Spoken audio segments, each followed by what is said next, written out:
आ रहा है भोजपुरी का एक और धमाकेदार गाना गोलू गोल्ड के आवाज में,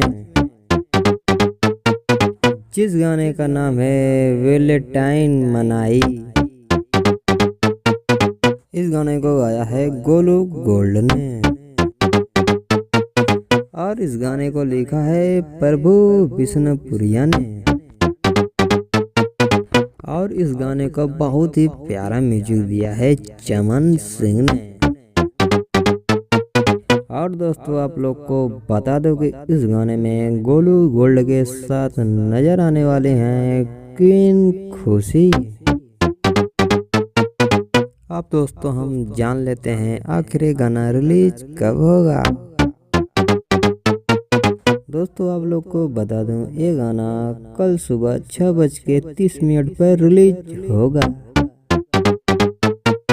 तो दोस्तों देखना ना भूलें कल सुबह 6:30 पर गोलू गोल्ड का बहुत ही धमाकेदार गाना। और दोस्तों ऐसी ही जानकारी के लिए हमारे चैनल को सब्सक्राइब जरूर करें।